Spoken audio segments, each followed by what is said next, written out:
إن الحمد لله نحمده ونستعينه ونستغفره ونستهديه ونعوذ بالله من شرور أنفسنا وسيئات أعمالنا من يهده الله فلا مضل له ومن يضلل فلا هادي له وأشهد أن لا إله إلا الله وحده لا شريك له وأشهد أن محمدا عبده ورسوله اللهم صل وسلم عليه وعلى آله وأصحابه.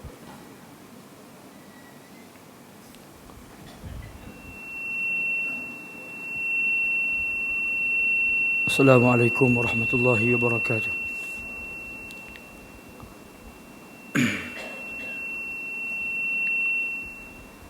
Minggu lepas kita baca dua hadis dah berkenaan dengan riba. Dan kedua-dua hadis ni merupakan ancaman dah kepada amal riba dah.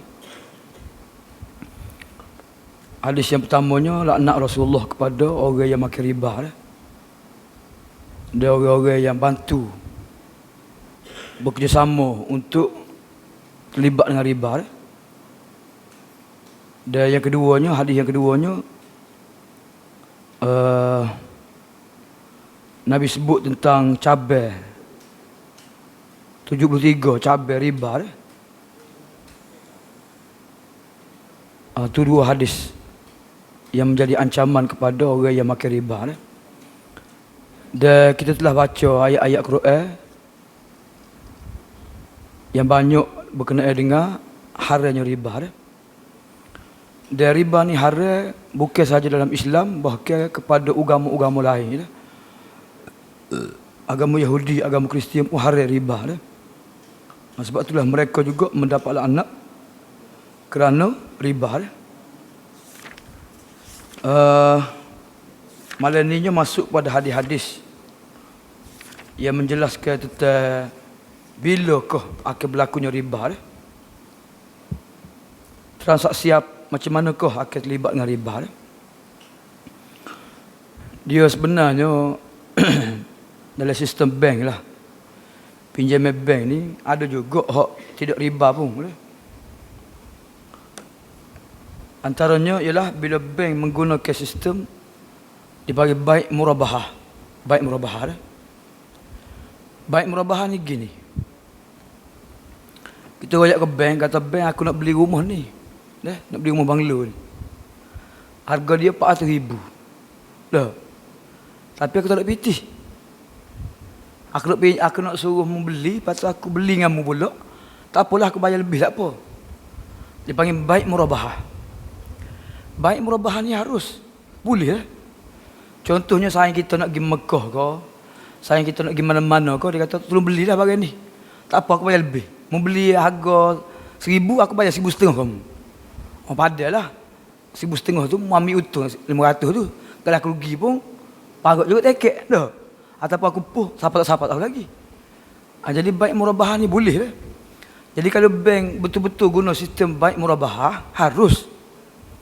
Kat sekarang ni bukan bank sajalah, koperasi berapa dia memang dia nak untung daripada jual beli dia tu.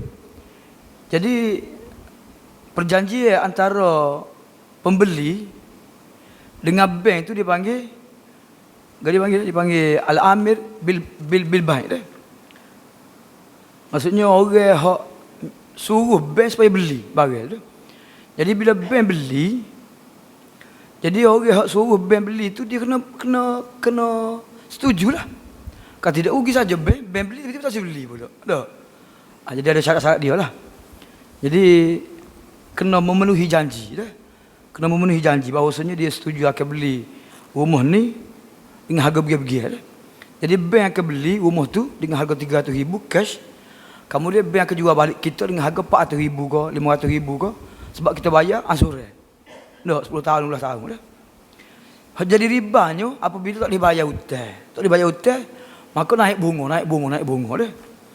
Dia tak dibayar hutang ni kadang-kadang sengaja, pitih ada tak dibayar. Dia ada peraturan pula tu. Sebab kita janji, jadi adakah boleh naik apa dia peratus dia bila kita lewat bayar. Sebab janji dah nak bayar 1,000 sebulan, tiba-tiba 2 bulan 3 bulan tak bayar. Jadi bank nak biti dia, kita tak bayar. Jadi hak tu ada perbahasan dia pula lah. Jadi situ jadi ribanya dah. Situ jadi riba dah. Jadi kalau bank beli barang pas jual kita dengan harga tu, tu tak riba lagi tu. Tidak riba tu. Loh, enggak tahu kita nak jual barang beli 300 jual 300, tak nak sabar. Kalau bayar cash tak apalah, kita tolong beli ke dia. Pas bayar cash lalu kita ambil balik di kita dah. Masa sekarang ni bertempuh dah. Jadi berniaga cara tu sebenarnya harus, hukumnya harus dah. Macam juga baik salam dah. Baik salam maksudnya bank bagi modal. Bagi modal kita nak buka kilang juta dah. Nak buat barang kosmetik ke, barang suplemen ke, perubatan ke apa ke. Bank sejuta. Bank kata aku sejuta kamu tapi aku nak lepas pada 10 tahun ni aku nak 4 buah banglo. Aku nak ikut mu awak kan apa. Tapi dengan sejuta ni lah. Muak kan apa. Mu bina sendiri kau beli dengan orang kau tak kira lah. Dah. Jadi sebenarnya 4 butir banglo tu harga dia 2 juta. 2 kali ganda dah. Tapi kita pinjam sejuta dari tempoh 10 tahun kita bayar 2 juta contohnya. Itu dia panggil baik salam dah. Jadi sebenarnya walaupun kita tengok dalam hadis ni macam jual beli tu kolok lah. Tak ada dalam kita. Benarnya ada. Sistem tu digunakan pada zaman sekarang dah. Jadi sistem bank, apa dia pinjam bank, apa dia sistem takaful, apa dia sistem salam dah, memang digunakan dah. Macam takaful ni dua. Apa dia? At-ta'min dia panggil bahasa Arab dah, ta'min. Ni yang baca ni sebenarnya ada dalam buku ni tapi hangpa baca susah lah panjang jadi. At-ta'min maksudnya sekarang ni kan insurans ataupun sekarang ni takaful dah. Dia ada at-ta'min at-tijari, dia ada at-ta'min apa dia? At-ta'awuni ya, at-ta'awuni.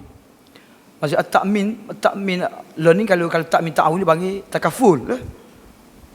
Kalau ta'min at-tijari tu dipanggil insurans biasalah. Insurans biasa dah. Jadi insurans biasa ni ulama kata haram. Sebab apa haram? Sebab kita bayar, kita tak ada gapo-gapo. Bayar saja. Dah. Kalau accident barulah dia bayar kita. Kalau tak accident bayar saja. Kalau tak buti gitu, tak ada satu lah. 10 tahun bayar. Jadi itu satu bentuk apa dia. Kita bayar tak ada pulangnya apa-apa. Buat kau dia. Sedangkan jual beli ni pertukar dah.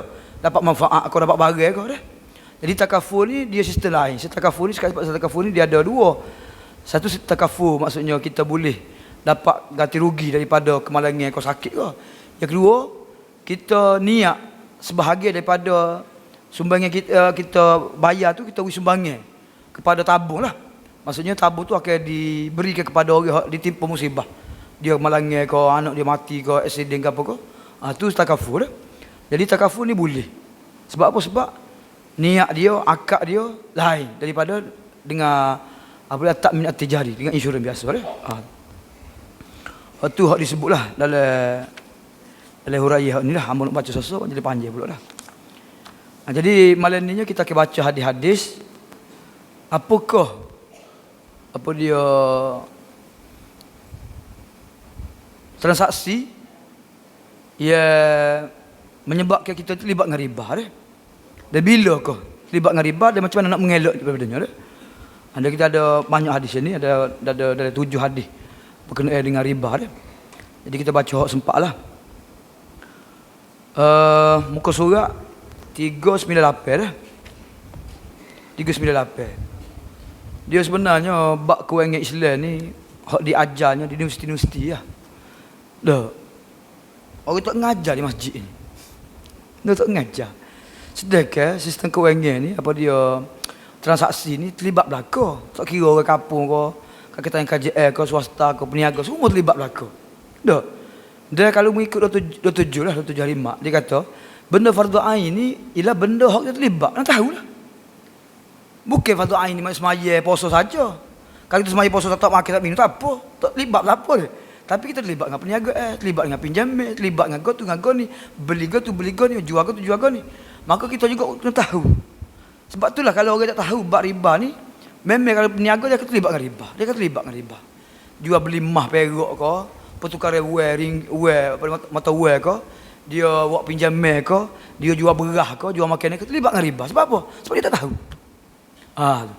Jadi oleh kerana untuk mengelak dari riba ni, maka wajib nak tahu benda apakah perkara-perkara yang terlibat dengan riba dan macam mana nak mengelak daripadanya. Okey, hadis malam ni hadis yang ke 850 ni muka surat 398. Hadis 850 ni oh banyak dah hadis dah baca. Okey, hadis yang pertama malam ni wa an Abi Sa'id Al-Khudri radhiyallahu anhu anna Rasulullah sallallahu alaihi wasallam qala la tabi'u adh-dhahaba bil-dhahabi illa mislan bimislin wa la tushiffu ba'daha ala ba'din wa la tabi'u al-wariqa bil-wariqi illa mislan bimislin wa la tushiffu ba'daha ala ba'din wa la tabi'u minha ghaiban binajizin. Muttafaqun alaih.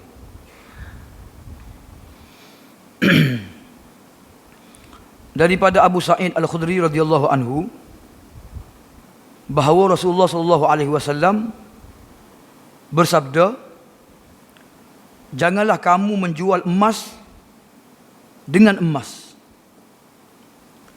kecuali sama sebanding maknanya sama berat lah. Sebab emas ni orang timbal, orang tak suka emas ni, orang timbal sama berat. Dan janganlah kalian melebihkan sebahagian atas sebahagian yang lain. Jadi tak boleh kita berlebih kurang dalam menjual emas. Sebab tu nak jual emas nak timbal dulu. Nak timbal dengan mesin elektronik tu ke, ataupun nak atas atas racing ke, tak sama berat, ikutlah. Tapi jangan mengurangkan timbangan sebahagian daripada sebahagian lain. Wala tabi'ul wariqa bil wariqi. Jangan kamu jual perak dengan perak, tukar perak dengan perak kecuali sama sama timbangan Wala tushifu, dia jangan kamu jual sebahagian dengan sebahagian lain dengan tidak sama dengan mengurangi timbangan dia tu. Wala tabi'u minha ghaiban binajizin, dan selaginya janganlah kalian menjual benda-benda tadi yang satu tidak di tempat sedangkan yang satu lagi ada pada tempat. Maksudnya jual secara berhutang Jadi hadis yang pertama ni berkenaan dengan pertukaran emas dengan perak, emas dengan emas, perak dengan perak, ataupun pertukaran emas dengan perak. Tu hadis yang pertama Amun terjemah sekali lagi sebab kita akan baca 3 hadis baru kita ke syarah. Daripada Abu Sa'id Al-Khudri radhiyallahu anhu bahawasanya Rasulullah sallallahu alaihi wasallam bersabda, janganlah kamu menjual emas dengan emas. Maksudnya jangan tukar emas dengan emas Ada kau tukar emas dengan emas? Ada. Emas hak stoko tukar dengan emas hak kakak emas dah. Perhiasan dah. Ataupun tukar kakak emas hak lama dengan beli kakak emas hak baru. Ada orang tukar puas dah guna hak lama dah, guna baru pula Jadi tukar pertukaran So yang keduanya, pertukaran ni kadang-kadang bukan ada piti sama nak kita nak beli ni. Kadang-kadang tak ada piti, kita nak guna emas juga nak tukar.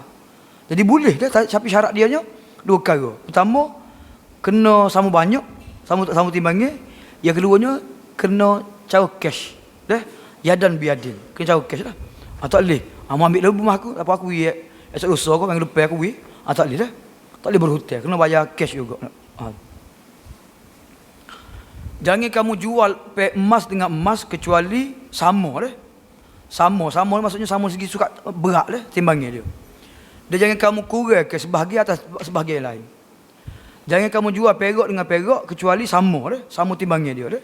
Dan jangan kamu kurang sebahagian di atas sebahagian lain. Dan jangan kamu jual sebahagian daripada emas perak ni, soalnya tak ada, so laginya dengan cara tunai Maksudnya tak boleh berhutang jual emas perak Kalau nak tukar emas dengan perak, emas pun ada, perak pun ada. Nak tukar perak dengan perak, perak pun ada, perak pun ada. Nak tukar emas dengan emas, sama-sama ada dua. Baru boleh tukar tapi tak boleh. Ambil dulu, lepas tu juga aku bayar bila-bila lah. Tak boleh Tak boleh, waktu tak boleh Okey, tu hadis yang pertama Hadis yang kedua, wa an Ubadah bin As-Samit radhiyallahu anhu qala Rasulullah sallallahu alaihi wasallam az-zahabu biz-zahabi wal fiddatu bil fiddati wal burru bil burri wasyairu bisya'iri wat tamru bit tamri wal milhu bil milhi mislan bi mislin sawaan bi sawain yadan bi yadin. Fa idza ikhtalafat li hadhihi al-asnaf ataupun hadhihi al-asnaf fabi'u kaifa syi'tum idza kana yadan bi yadin. Rawahu Muslim.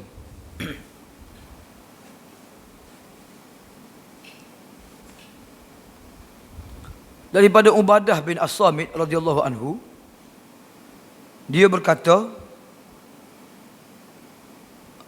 Rasulullah sallallahu alaihi wasallam bersabda, dalam kurungan itu boleh menjual atau menukar emas dengan emas, perak dengan perak, gandum dengan gandum, syair syair ni barley tahu barley, air barley lah barley. Syair dengan syair.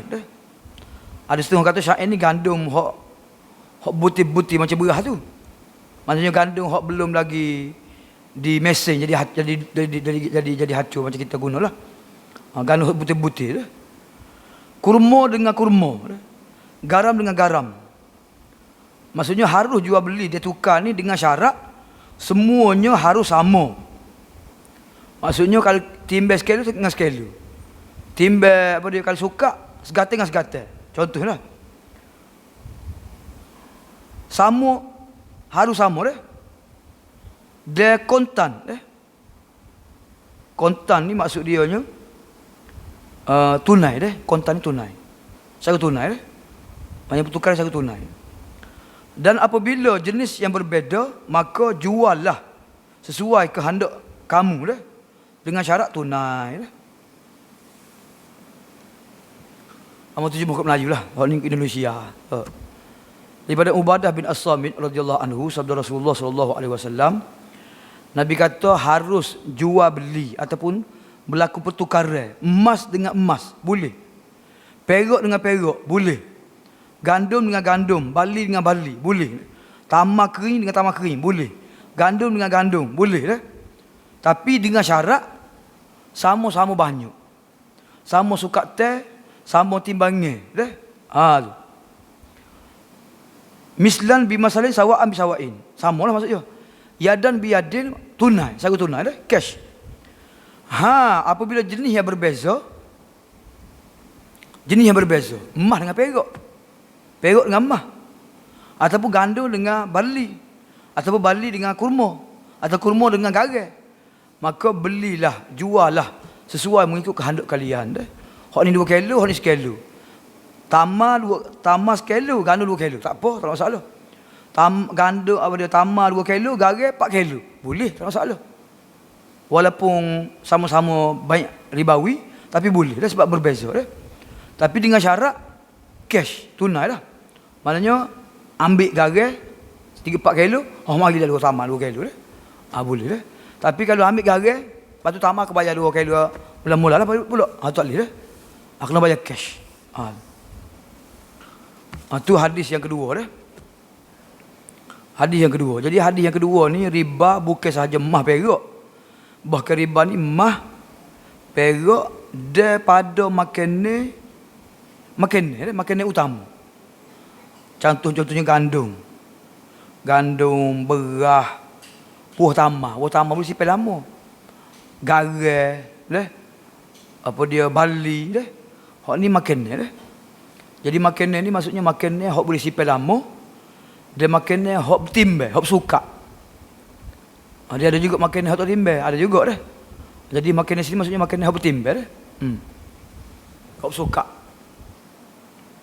Kemudian hadis yang ketiga kita baca 3 hadis dulu baru kita hurai makna dia hadis yang ketiga, wa an Abi Hurairah radhiyallahu anhu qala Rasulullah sallallahu alaihi wasallam, az-zahabu biz-zahabi waznan bi waznin mislan bi mislin wal fiddatu bil fiddati waznan bi waznin mislan bi mislin faman zada aw istazada fahuwa riba.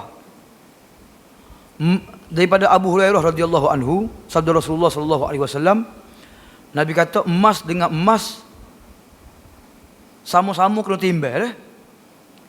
Sama-sama banyak dah. Serupa dah. Perak dengan perak, waznan bi wazni, sama-sama kena timbang dah. Mislan bi mislin, seumpamanya, sama dah. Faman zada, mana-mana orang hak tambah lebih daripada timbangnya ataupun minta tambah, maka tu adalah riba dah. Itu adalah riba dah. Jadi 3 hadis yang kita baca ni, 2 hadis yang menyebut tentang emas perak dan 1 hadis yang menyebut bukan emas perak saja, sebut juga tentang makanan dah, gandum, barley, garam, tamar dah. Okey, kita ketiga-tiga hadis ni sahih berlaku dah. Hadis yang pertama riwayat Bukhari Muslim, hadis yang kedua riwayat Muslim, hadis ketiga riwayat Muslim juga dah. Jadi kita tengok 3 hadis ni dari pengajarannya dah.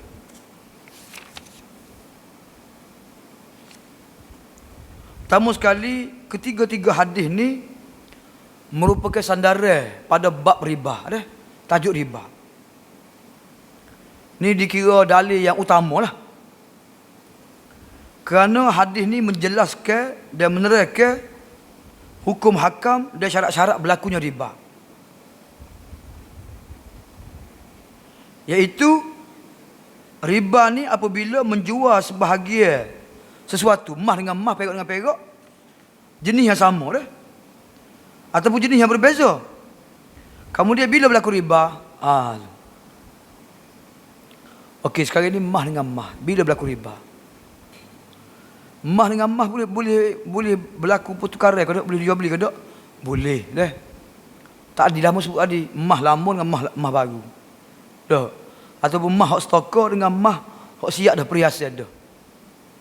Dah. Bentuk yang berbeza. Jadi emas dengan emas dah, emas dengan emas. Jadi emas dengan emas ni boleh tukar, boleh jual beli, tapi dengan syarat. 2 syarat dia dah. Pertama syarat timbangnya yang sama berat. Timbangnya yang sama berat dah. Yang keduanya ialah kena tunai dah. Tunai dah. Jadi maksud dia nya sini, riba ni berlaku di kedai-kedai emas, berlaku. Di kedai pajak gada, kedai orang jual emas, orang nepuk emas kan. Kadang-kadang nak tukar. Nak tukar lah. Jadi riba lah, jadi riba dah. Kalau tak kena cara, sama ada cara berhutang ataupun dengan cara tak sama berat, maka jadi riba. Dulu. Tapi lah ni pun ada lagi kali, wallahu a'lam lah.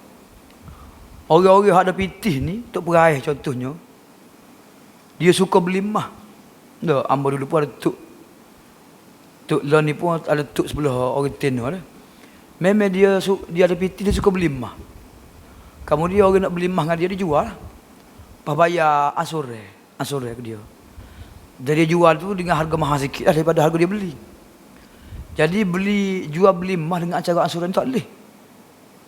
Lah ni kira orang duk beli emas ke dia. Emas 4 segi tu lah, 1 gram 2 gram tu lah. Okay. Tak boleh tu jual beli emas dengan ansuran tak boleh. Dia kena beli cash je. Tapi lah ni bank in DPT, lepas tu dia pupus lalu. Lepas tu kira cash lah tu. Lah. Lepas tu kira cash kot, berbanding jual beli online. Lepas tu kira cash dah tu. Maksudnya dia post, kemudian kita pun bank in duit dia. Dah, ataupun dia sapa dulu kita bank in duit dia dah. Tu kira cash lah tu.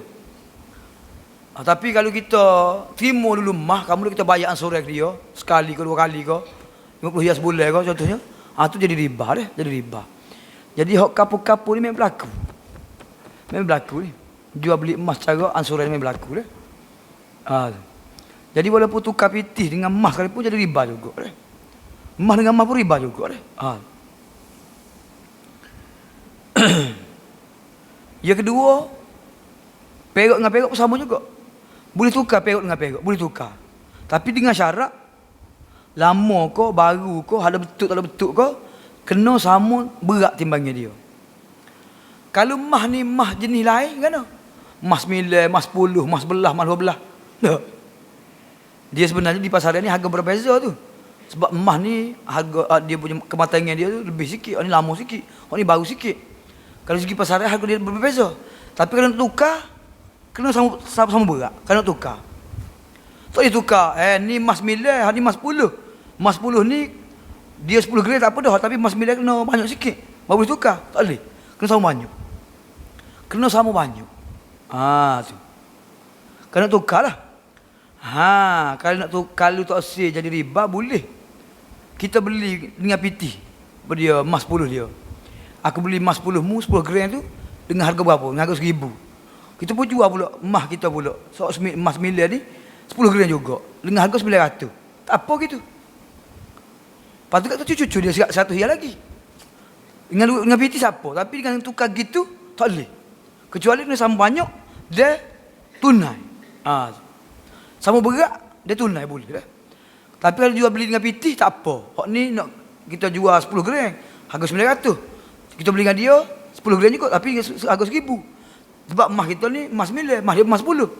Tak apa gitu. Dengan menggunakan mata wang boleh lah. Tapi jangan tukar gitu. Tukar jadi riba.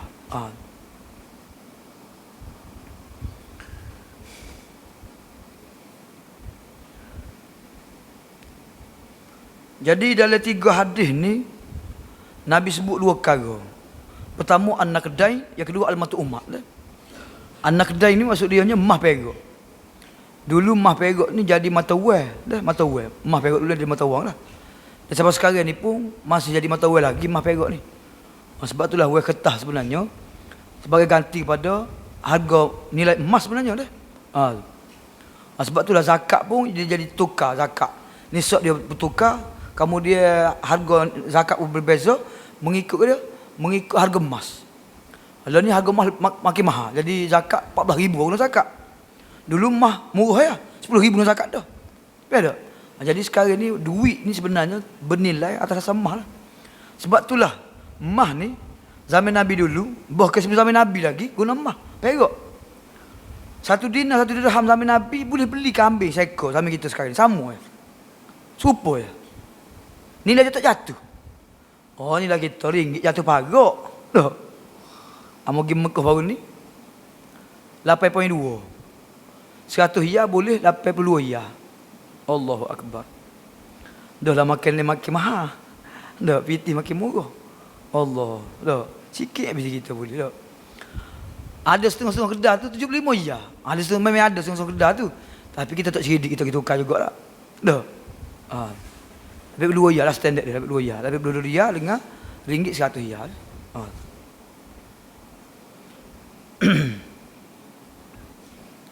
Jadi Nabi sebut dalam hadis ni ada 2 perkara lah. Satunya anak dan dua benda yang bernilai, emas dengan perak. Yang keduanya Nabi sebut al-matu umat, makanan. Okey. Jadi 2 hadis ni terdapat illah riba lah. Iaitu apa sahaja benda yang bernilai maka dia akan jadi riba lah. Cumanya adakah emas perak saja ataupun ada juga benda lain, tembaga ke besi ke timah ke termasuk juga lah. Jadi ada sebahagian ulama dia masuk juga besi perak semua sekali tu. Besi, tembaga, gansah semua kali. Ada seorang ulama kata dak, emas perak ni lah. Nabi sebut 2 perkara ni lah. Sebab zaman Nabi ada juga an-nuhas ada, al-hadid besi ada. Tapi Nabi tak sebut. Jadi setengah ulama kata emas perak saja yang menjadi nilai mata wang, maka emas perak saja jadi riba dah. Cuma sekarang ni oleh kerana wang kertas ataupun wang shilling juga ada nilai kerana menggantikan emas, maka wang kertas juga jadi riba dah. Jadi riba. Kalau nak tukar PT dengan PT, ringgit dengan ringgit kena sama banyak. Tak boleh berlebih kurang, tak boleh dah. Kalau jadi riba. Okey, yang kedua dah. Nekara dah dalam hadis yang kedua tadi, nekara Nabi sebut secara nas dah. Emas, perak, gandum, barley, tamar, garam dah, nekara. Waktu memang cara nas. Memang cara nas, memang apa dia benda ni panggil baik ribawi dah. Tu, ribawi ya bagi. Yang ketiga,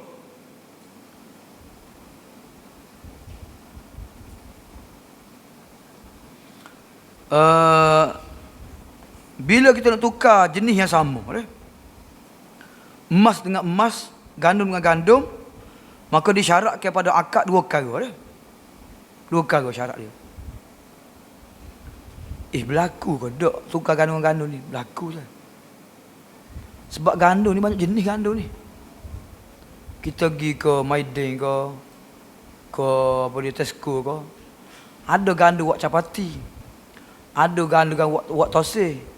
Ada gandum ni untuk buat kek. Ada gandum ni untuk buat apa dia? Macam-macam. Gandum ni macam-macam jenis. Ada gandum warna merah.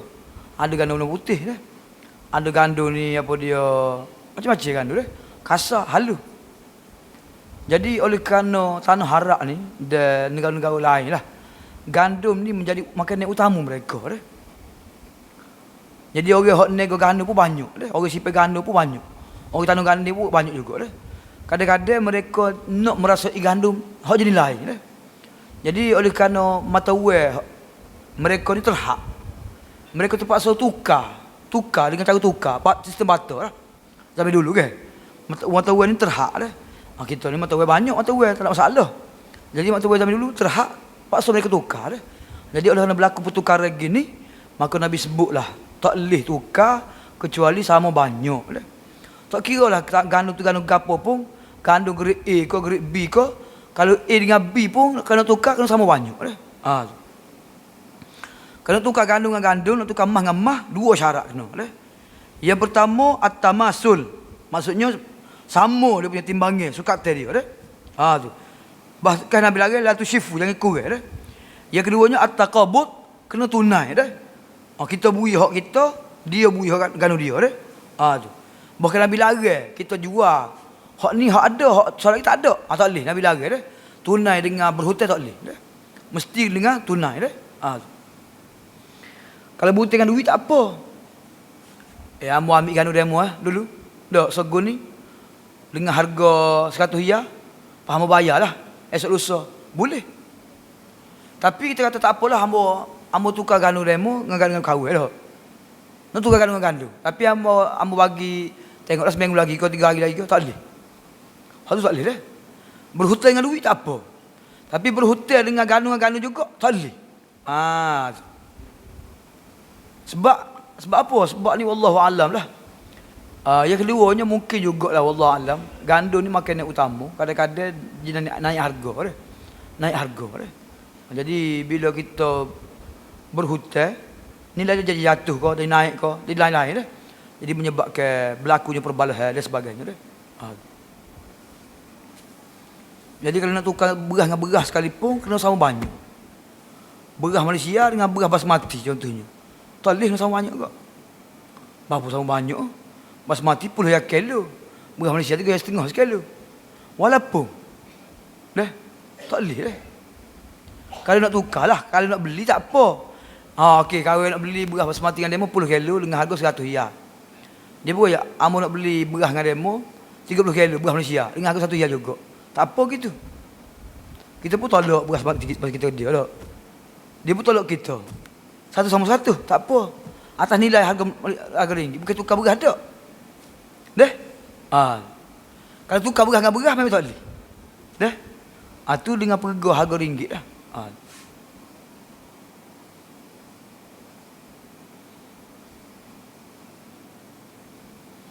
Okey, yang keempat, apabila jenis yang berbeza, contohnya tukar emas dengan perak, tukar gandum dengan tamar, maka tidak disyaratkan kecuali syarat saja, iaitu mestilah kena serah dalam majlis yang sama dah.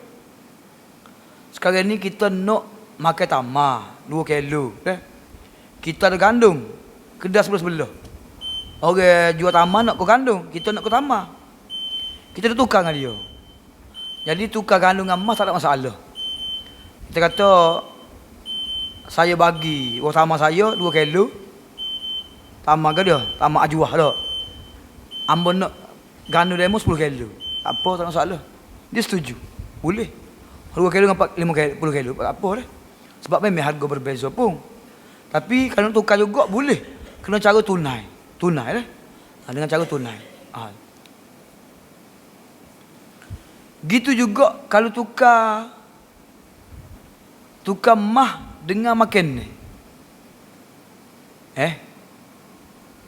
Kalau tukar emas dengan makanan, dia boleh berhutang. Sebab dia hak ni makan ni, hak ni mata wang. Okay. Okey gini, saya beli beras ni seguning dengan bayarnya 2 gram emas. Contohnya 2 gram emas. Jadi beras kita ambil dulu, emas tak payah lagi. Tak apa. Tak apa dah. Sebab emas ni apa dia beras ni makan ni. Hak ni bukan makan ni, dia panggil mata wang dah. Boleh tu. Jadi memang timbangnya berbeza dah. Hak ni 2 gram ya. Hak tu sogon ni boleh kata 50 kilo. Beza dah timbangnya dia. So yang makan ni dengan yang keduanya dia bukan jenis yang sama dah. Jadi boleh berhutang lah. Ataupun kita bayar emas dulu, ambil emas 2 gram, kamu ni saya akan ambil beras seguning. Minggu depan kau boleh dah. Hak tu boleh. Hak tu boleh berhutang, dia boleh ni.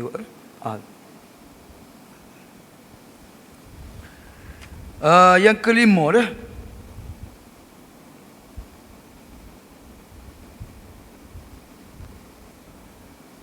Jenis ni maksud dia nya nama yang sama dah. Nama dia beras contohnya. Tak kira lah beras nasi dagang ke, beras pulut ke, beras basmati ke, beras lagi, beras fusa kering ke, gapo. Asal kau beras? Dah ni kau macam beras ada ni ke. Dah. Serupa beras belaka dah. Dia kena sama belaka dah.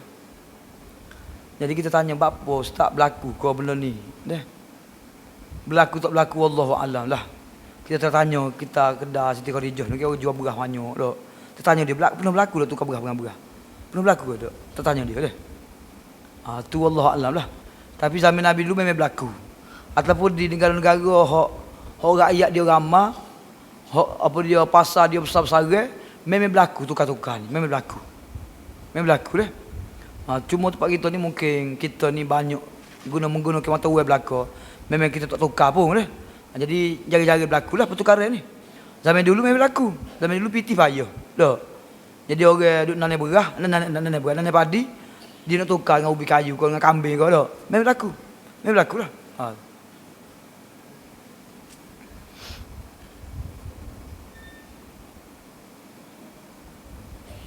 Jadi ulama sepakat haramnya berbeza dah. Timbangnya atau sukata pada jenis yang sama pada negara dah. Banyak beras dengan beras, kandungan-kandung tu haram dah. Jadi riba juga. Dan ulama sepakat harusnya berlebih kurang 2 jenis yang berbeza dah. Bila berlaku pertukaran dah. Sebab Nabi sebut bila berbeza maka jual lah sebagaimana kamu nak. Yang ke-8, majlis akad ni maksud dia nya tempat jual beli dah. Sama ada sama-sama duduk kau, sama-sama berdiri kau, sama-sama berjalan kau. Jadi maksudnya boleh berlaku pertukaran tapi dalam majlis yang sama dah.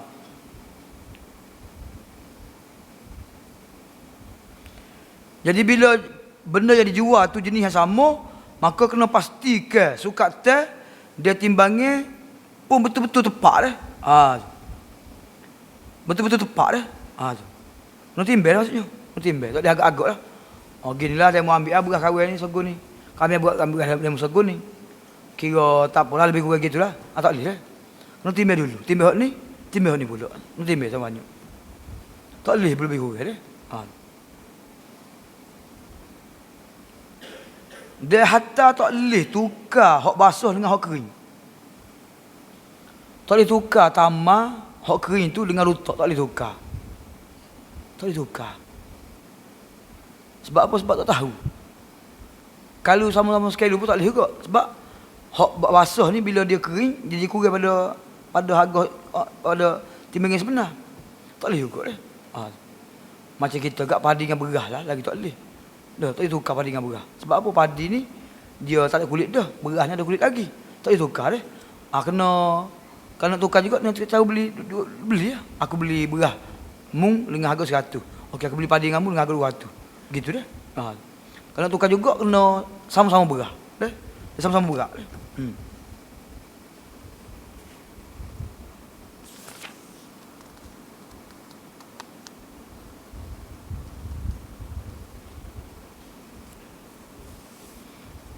Jadi yang membaca koror ketetapan Apa dia yang telah dibuat oleh Majma' Al-Ulama tentang riba dah. So lah membaca dah. Iaitu berkenaan dengan perniagaan emas, perniagaan emas. Perniagaan emas ni kita kata tak berlaku mana. Sebenarnya banyak berlaku perniagaan emas. Hak berlaku penipu banyak-banyak dah.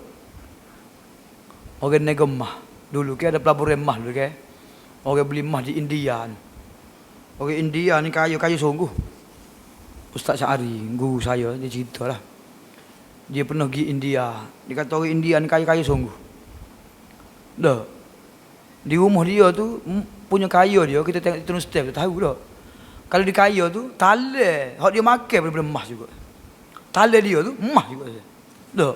Sudunya, pinggirnya, gelas daripada emas dah. Memang disipir kakak emas banyak lah. Sebab tu pada hari perkahwinan dia kak, habis tubuh dia emas belaka dah. Emas saja, emas dah. Memang emas sana banyak. Kemudian orang kaya dia kaya sungguh. Dia kalau orang kaya sungguh dipanggil tuai tanah. Tuai tanah dia panggil dia tuai tanah. Tuai tanah juga dia ada kebun, dia ada peniaga keluarga dia lah. Kaya sungguh lah. Dan Amba pun pernah dengar lah orang niaga emas ni orang pergi Mekah. Orang haji Jadi ada hak mutawih ni, hak perempuan ni, Amba temu dah. Jadi dia ni bila dia boleh hutang daripada umrah dia ni, boleh hutang 25,000, 30,000. Macam mana nak ganda ke keuntungnya dia? Dia beli emas di Mekah. Dia beli emas Mekah, dia pakar, dia buat kelik sini. Jadi emas sana murah, jual sini mahal lagi. Berganda. Tidak 2 kali ganda pun, separuh hutang. Kalau beli 1,000, boleh jual 1,500. Jadi nak royaknya, perniagaan emas ni memang berleluasa. Abu kata, siapa dia niaga emas, ada niaga emas. Dan lah ni pun cikgu-cikgu ke, apa dia, lah ni kan dia jual emas ke, emas tu ke, emas bar tu ke. Orang tu jual, orang ni jual. Lah ni serik sikit lah. Senyak lah. Banyak, pakai banyak. Apa syarikat jual emas ni, hak tak blessing ke, hak macam-macam lah. Jadi menurut royaknya jual beli emas ni berleluasa, berlaku dah. Dan Ustaz Zahiruddin, Datuk Zahiruddin baru ni pun dia buat tegur lah dalam berkenaan jual beli emas ni. Hak secara ansurah dah. Sebenarnya tak boleh dah. Tak boleh jual beli emas secara ansurah, tak boleh. Mesti cara tunai dah. Walaupun ringgit dengan emas sekalipun dah. Jadi berkenaan dengan perniagaan emas ni, sebab orang nampak untung emas ni. Sebab tu dia kumpul-kumpul modal, dia pergi beli emas dah. Dulu tak silap hamba Kohilah. Mampus dah Kohilah ni. Dulu pun Kohilah dapat utus kejap dulu pun kena gemah. Niaga emas juga. Nampak lah jual sabun, jual gapo, tapi utus sabun jual emas juga. Dia atal 3 orang pergi India beli emas, lepas jual Malaysia dah. Okey. Ketetapan berkenaan dengan jual beli emas ni, yang pertama sekali harus menjual ataupun menukar emas dengan perak, tukar dengan cek dah. Boleh dah. Cek. Cek ni sama dengan PT kot lah. Semua cek ni nak selamat sikit. Tulis nama kita. Lepas tu kat tulis berapa, 1,000, 2,000. Kita saing-saing kat, kita uji dia lah. Nak uji PT cash, takut orang curi je. Tulis 10,000 tak apa. Kalau orang curi cek tu pun tak ada masalah. Tak boleh ambil PT tu kalau tak ada IC. Tu yang tak pergi. Kena ada IC tu lagi baru boleh ambil cek. Jadi boleh tukar emas perak dengan cek, boleh. Tapi cek tak tendai lah. Kalau cek tendai tak sah juga tu. Cek tendai ni biasanya dia tulis jumlah tu, PT tak ada lebih dah. Tendai. Yang keduanya, dalam perbincangan ni juga buat ketetapan juga, iaitu nak menegaskan apa yang dipegang, apa yang dipegang oleh jumhur fuqaha, iaitu tidak harus menukar emas yang terbentuk dengan emas yang belum dibentuk dah. Tu. Dengan qadar lebih banyak, tak boleh dah. Emas hak stoko dengan emas hak bentuk perhiasan, tak boleh dah. Tak boleh beza, kena sama banyak dah. Tu. Walaupun hak ni berbentuk atau tak berbentuk, tak boleh dah. Kalau nak jual beli tukar juga boleh. Nilaikan dengan duit dah. Okey, aku jual emas toko ni dengan harga 20,000 dah. Kau boleh kata aku belilah emasmu tu dengan harga 25,000 contohnya. Hak tu boleh. Hak tu boleh. Tapi nak tukar emas dengan emas gitu tak boleh dah. Kecuali sama banyak. Bahkan kalau kita akan baca hadis ni, kalau emas tu ada mata, kalau kena buai mata dulu. Kalau buai mata dulu, timbang emas saja. Kau boleh timbang emas hak metah ni pula, timbang emas hak soko ni pula. Apa boleh tukar.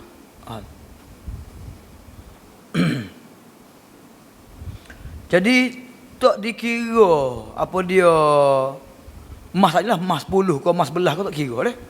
Emas berbentuk kau, emas tak berbentuk kau tak boleh kira dah. Cuma ada pendapat Ibn Qayyim, dia kata boleh.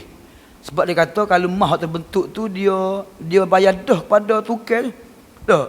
Dia cair ke emas, dia masuk dalam bentuk dia, kemudian dia tukar pula jadi gelar, jadi rata semua sekali dah. Ibn Qayyim kata boleh lebih kurang. Sebab ni ada nilai lebih sikit sebab dia perhiasan. Tapi jumhur ulama kata tak boleh dah. Sebab Nabi sebut hadis depan ni jelas dah, tak boleh dah. Bila bentuk tak bentuk pun tak boleh dah. Kemudian yang ketiga harus pertukaran antara kodam emas dengan kodam yang lain hak lebih kurang daripadanya dah. Tadilah ni kita menggunakan dengan nilai RM2. Tak apa dah. Tapi bukan tukar secara direct, tapi tukar dengan nilai dulu dah.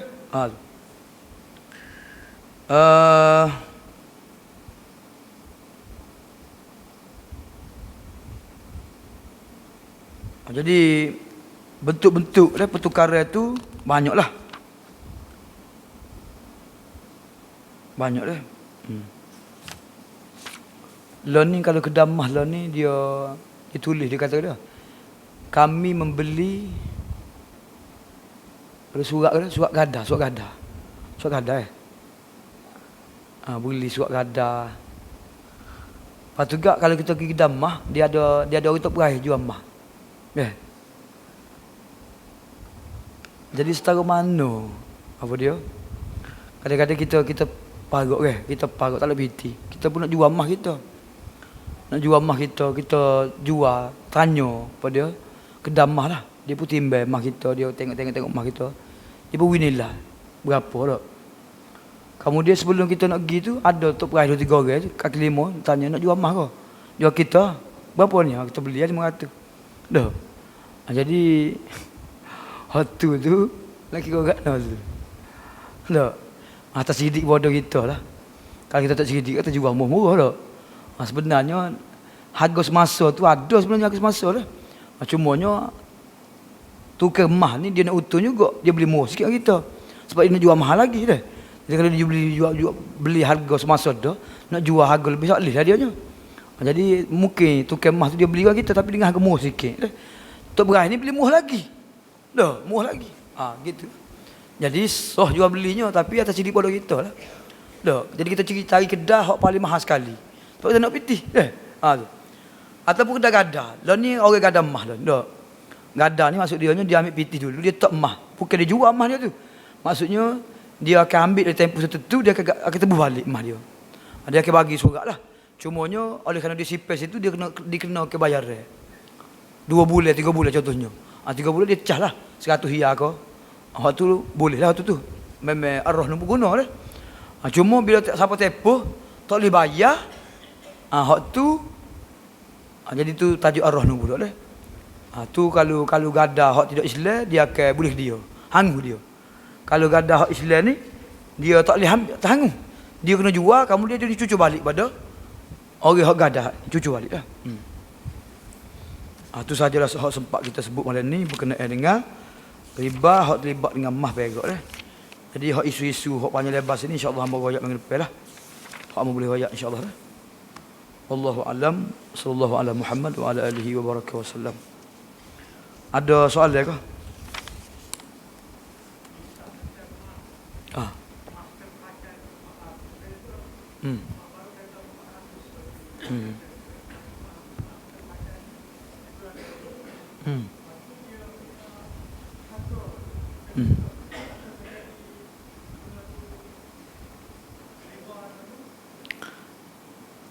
Mah baru dengan mah terpakai. Bila kita baru beli mah, kalau kita jual selalu dalam tempoh yang terdekat sebulan ke seminggu ke, kedai mah ambil dengan harga mahal lah. Macam contohnya kita beli 450, mungkin dia ambil dengan harga 430 ke. Rugi sikit lah. Sebab dia pun nak untung juga kan. Kita pun setuju. Tapi kalau mah tu pakai 10 tahun dah, 20 tahun dah contohnya, jadi harga dia murah daripada mah baru. Tikah 50 riyal ke segram dia. Jadi adakah jadi riba? Tak jadi riba. Sebab kita jual dengan RM2 tu, bukan juga tukar mah ngapain mah dah. Sebab kedai dia ambil mah lama tu sebab dia kena cuci semula, dia kena rendam semula, kemudian nilai dia pun jadi susut. Sebab apa? Sebab pakai dah, guna lama dah. Dah. Mungkin jadi haus kau gana dah. Jadi nilai tu kena sikit. Jadi tu tak riba tu. Jadi mah ambil, kedai mah ambil hak ni harga 350. Hak ni ambil harga 400. Sebab ni mah baru, mah lama. Tak jadi riba. Tak jadi ribanya kita tukar mah. Kita tukar mah baru dengan mah lama. Kita kata nak tukar mah baru mah lama ni. Okey, mah lama ni 12 gram. Mah baru ni 8 gram. Tak apalah 8 gram pun 8 gram lah. Sebab amu nak baru, amu lama tak usah pakai dah. Itu jadi riba, tak boleh. Jadi riba. Dah. Nak juga boleh. Kita jual dulu mah lama kita, dia jual dulu dengan harga berapa? Setuju? Kemudian kita pun beli dengan BT tu, beli dengan mah baru pula. Tak jadi riba tu.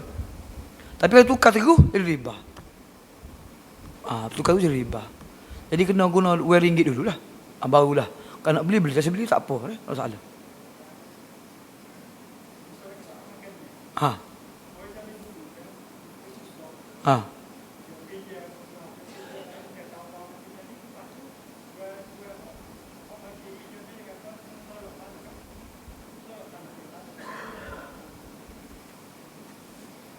Okey, ni cerita sampai dulu lah.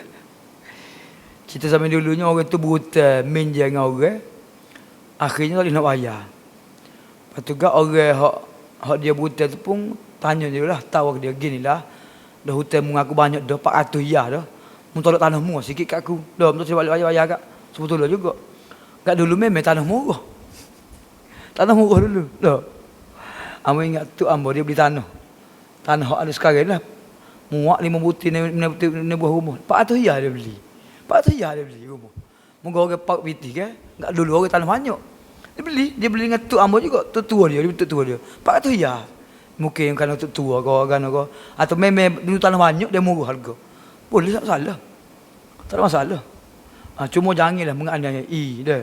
Hotel 100 ya tiba-tiba tukar dengan tanah. Tak sama nilai, tak kena lah gitunya. Tengok dengan nilai semasa lah. Sepatutnya. Tak sampai dulu muka tanah murah. Tak apalah. Beres tak salah. Nak tukar dengan tanah tak apa. Tak jadi riba. Tak riba dah. Tukar hutang kita bayar hutang kita dengan tanah. Tak ada masalah dah. Dengan tanah kau, dengan kebun kau, dengan rumah kau tak ada masalah dah. Ada lagi tak?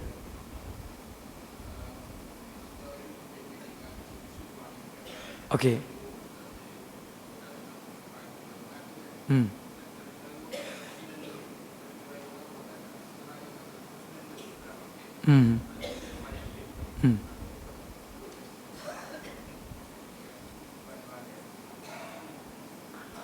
Okey, sekarang ni soalannya saat ni kita sebut soalannya beli rumah, beli kenderaan.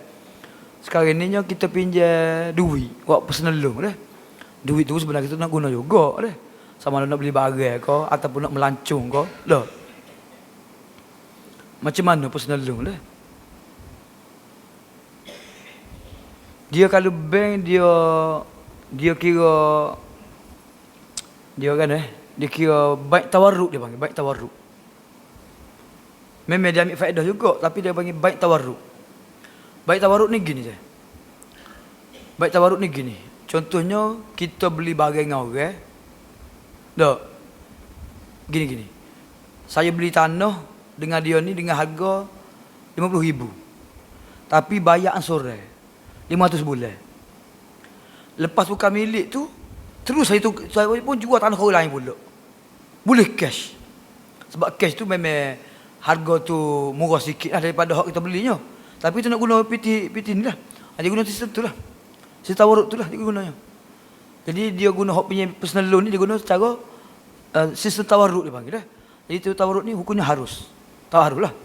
Jadi kalau pinjam 10,000, bayar 12,000 dengan cara ansur dengan guna sistem tawarruk, hak tu harus lagi. Hak jadi ribanya apabila tak boleh bayar, jadi naik bunga. Hak tu ribanya. Hak tu jadi riba. Sebab tu kena akad cara Islam lah. Cara akad cara Islam macam mana lah. Tak kita nak pinjam kat orang pun, kalau nak tolong dia sekejap mungkin boleh tak. Tapi nak pinjam banyak-banyak, tak agak kita nama tak bayar ke.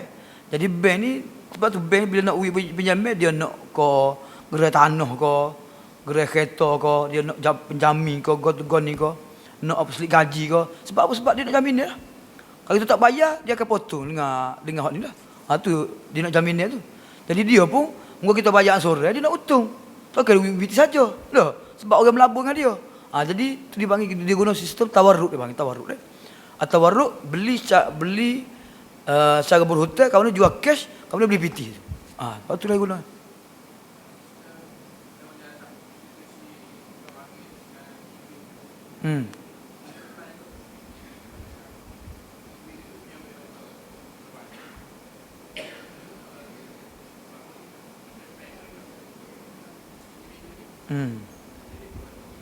Okey, saat ni bank, kalau individu boleh ke tak? Boleh, sama ya. Serupa ya. Cumanya salah kalau segi undang-undang. Segi undang-undang salah. Jadi macam sebab bank dia ada peraturan dia, ada kanun dia, go to go ni dia ada terma dia. Kita individu ni kalau kajian tak tahu tak apa, kalau kajian tahu ni salah kita, dia sama kita. Sebab kita tak blessing. Allah ni sebab tu kalau pinjam yang blessing, tak apa kajian walaupun riba pun. Dia gitu. Jadi kalau dalam Islam sebenarnya boleh sebenarnya tak tawarruk pun. Contohnya gini, kita ada PT. No, kita ada pinjam dalam bank dalam 50,000, 1,000. Tiba-tiba kampung kita mari royak ustaz ada PT banyak ginilah ustaz beli motor saya. Dak motor ES5 kau dak. Motor gapo-gapo kau harga 10,000. Patut mau bayar lah kau ustaz 12,000. Dak. Macam sistem bank ni lah. Boleh sebenarnya memang boleh. Kita tak apalah kata yang wayar yang ansur lah 2 tahun yang wayar habis kita. Tak kita nak beli 10,000 bayar 10,000. Lepas tu wayar ansur pula. Dah, tak boleh hutang sikit abuk nak hutangnya kita. Jadi sama dengan bank juga. Tapi kalau kita buat gitu, kalau bank tahu dia sama kita. Kerja sama kita. Sebab tak ada lesen. Itu yang masalahnya. Kalau kita buka perniagaan macam singa ke gapo, boleh. Memang kita buat perniagaan, Dah, kita cara ansur. Macam singa walaupun sistem riba dia guna, tapi si kerja salah. Jadi kena berdaftar lah. Boleh buat gitu, memang boleh. Jadi sebagaimana bank boleh buat, kita pun boleh buat juga. Tapi undang-undang Malaysia lah, undang-undang negara lah pula lah. Lepas tak lepas. Kalau senyap-senyap gitu, kapung-kapung sama kapung, kerja tak tahu gapo, selekeh, segi istilahnya halal. Boleh, harus lah. Hukumnya harus. Wallahu a'lam lah. Jadi kita nak tahu lebih lanjut berkenaan dengan kewangan Islam ni, kena panggil pakar dia lah. Saya ni ramai saya hok memang PhD, memang jadi panel kepada bank, KWSP, jadi penasihat go to go ni memang ramai lah. Kita sendiri pun nak ngaji lagi sebenarnya dah. Sebab banyak istilah-istilah moden ni hok kita tak faham dah. Sebab dia banyak bahasa Inggeris, banyak bahasa Arab. Bahasa Melayu tak ada bahasa Melayu dah. Wallahu a'lam wa sallallahu ala Muhammad wa ala alihi wa baraka wa sallam. Alhamdulillahirabbil alamin.